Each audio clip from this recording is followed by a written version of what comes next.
Buying storage sucks nowadays, whether it's in a computer, a tablet, console, or a phone. But on computers, especially desktops, you can just buy more storage and fairly easily install it. Things like tablets usually support microSD card to store big files, and even game consoles support standard NVMe that you can install later to install more games. All of these systems offer storage expansion, but for phones? Most phones nowadays are just stuck with whatever amount of storage you bought them with, but it wasn't always like that.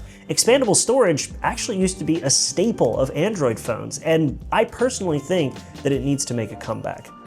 Here's why. Through most of the 2010s, having a microSD card slot on your Android phone used to be pretty much the norm. I mean, this was a feature that you would find on budget phones like the HTC Desire C, all the way up to flagship phones like the Samsung Galaxy S3. And funnily enough, not having a microSD card slot was rarer than having one back then. According to the SD Association, in 2012, approximately 85 to 90% of smartphones sold had a microSD card slot for storage expansion. But if we look at that same study in 2025, that number has gone down to 35 to 45% of phones. That is a massive drop for that feature.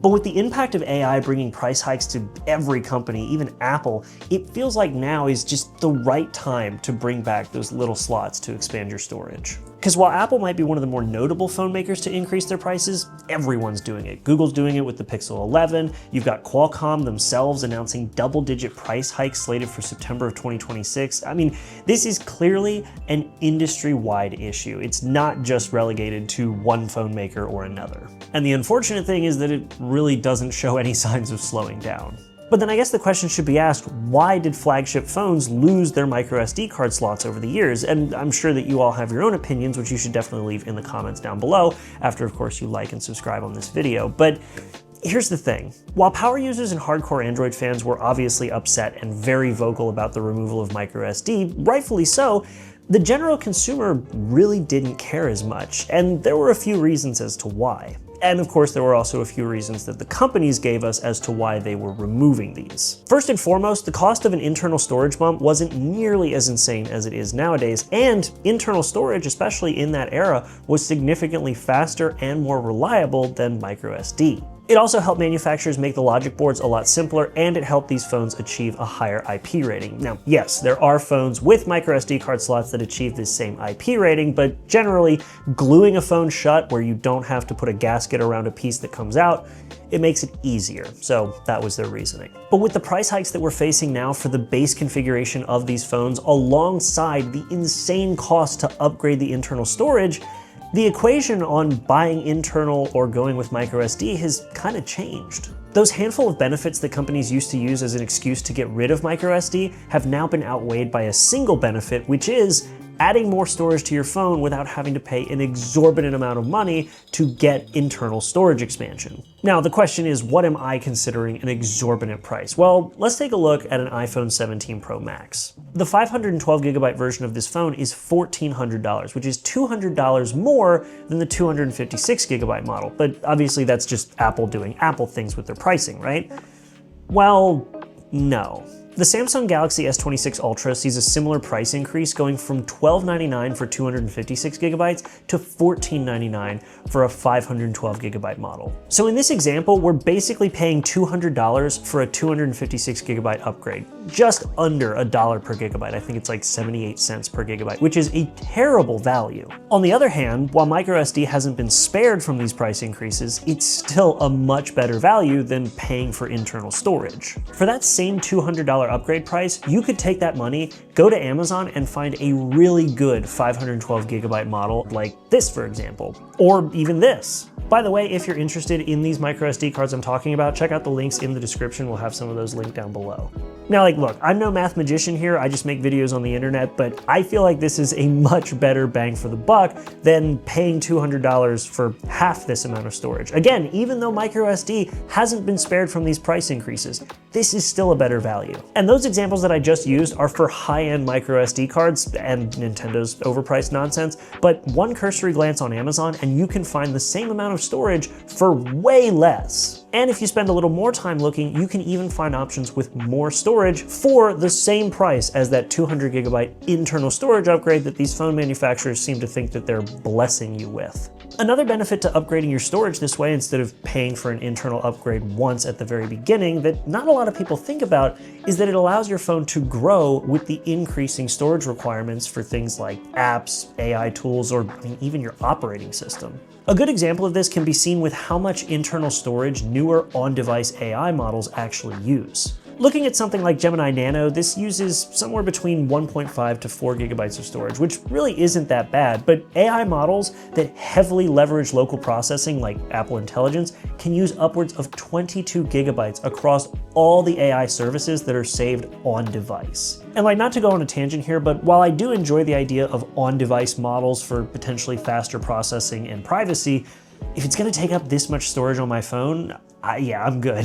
Anyway, my point here is that if that much internal storage is going to be used by things like local AI models or even your operating system, imagine being able to move photos, videos, apps, and other large files off of your device's internal storage and saving them on whatever size microSD card you want. That means that even if something like a local AI model or your operating system eats up most of your internal storage, you still have all of those other pieces of content saved on something that isn't soldered to your phone's motherboard. Now, I know for some of you that might seem like a bit of an extreme example, what device is going to have most of its internal storage eaten up by an operating system, but low storage devices are still pretty common in the budget space. But you know what else is still pretty common in the budget space? microSD card expansion. Like, one of the students I had when I was a teacher used a Tab A7 Lite with 32 gigabytes of internal storage. Most of that was eaten up by the operating system by the time they asked me for help with it. But the funny thing is, that thing had microSD card expansion, so you could actually just move things off of it and free up some of that internal space. Budget phones from companies like Samsung, Motorola, and even OnePlus let you put microSD cards in their phones. These devices let you hold up to 2 terabytes in your pocket if you're willing to shell out the money for a microSD card that big. And again, looking at tablets, Samsung's flagship tablet, the Galaxy Tab S11 series, offers expandable storage. So why is this not an option in their flagship phones? Actually, a better question is, why is the high-end implementation of this feature on smartphones basically locked to specialty phones, like rugged phones or gaming phones? Like, why? I mean, I guess there's an argument to be made about keeping the experience of a smartphone simple for the general consumer, keeping navigation of the file system simple for the everyday phone buyer. But here's the thing, the average consumer probably isn't going to use something like a file browser navigation feature because it's an option, it's not a requirement for using their phone. But people like me, and potentially people like you, will use that feature. Listen, phone makers, having an option in your phone doesn't mean that everyone has to use it. But on the flip side, just because a few people use a feature and not everyone doesn't mean you just get rid of the feature. Because for me personally, if I had to choose between buying a phone that does everything I need and paying an extra $200 to get 256 gigabytes of storage that I will never be able to touch again, or buying that same phone that does everything I need and then getting the lower storage option and then spending that $200 on a 512 gigabyte microSD card 1 month, 2 months, a year, couple years later, I'll take that second option 10 times out of 10. As AI continues to increase the prices of anything NAND related, and everything from AI to music to 4K movies demand more and more storage from our everyday devices, I really do think it's fair to say that the return of microSD is absolutely justified. Think about it, your smartphone is your most used computer. You use it every day and you probably put a ton of data on it. Like I mentioned, music, movies, photos, on and on and on. And with newer phones adding things like higher resolution cameras to capture bigger photo and video files, even using your phone the same way you did a few years ago will still use more storage than it did just a few years ago. Like really, you think that the images coming off of a Pixel 11 Pro's 50 megapixel main camera use the same amount of storage as something like a Pixel 5's 12.2 megapixel camera from just 6 years ago? Yeah, okay. And phone makers know that you're going to be using more and more space on your phone, so they sell you a solution. You've got cloud backups to just move all of these big files off your phone to free up space, and of course you have music and video streaming services to save you the hassle of keeping all of these music and video files on your phone. But the thing is, those solutions obviously incur a perpetual monthly or yearly payment, and there's also no guarantee that the things that you are paying to see will remain on those services, at least when it comes to streaming services. See Sony as a perfect example. The other option, of course, is, you guessed it, throwing a massive microSD card into your phone, bypassing monthly payments, never having to worry about slow data speeds to pull down your files, and even replacing cloud backup options with one dedicated card that you can just pop in, move files to, remove it, and save it somewhere safe in case you ever need it. To give a personal example, I have been slowly consolidating all of my music I have ever purchased over the last 15 years, and as of right now, I am taking up roughly 130 gigabytes of hard drive space, and I'm only about halfway done. Many smartphones that ship with 256 gigabytes of storage, I could eat up half of that, more than half of that, with only half of my music library. In fact, I can't even fit that entire library on my Google Pixel 6 Pro, because that thing's only 128 gigabytes, and yeah, obviously my library is much bigger than that. But if microSD card slots became common on smartphones again, this would be a trivial issue. I would just buy a massive microSD card, load it up with all the music from my computer, unplug it from the computer, pop it into the phone, and problem solved. Now, realistically, I wouldn't hold my breath for companies like Apple or Google to do this, but companies like Samsung and Motorola would definitely be possible contenders. I mean, like, first off, these are companies that already have devices with microSD expansion in their catalog. It's just not all the way up to their flagships in the case of Samsung.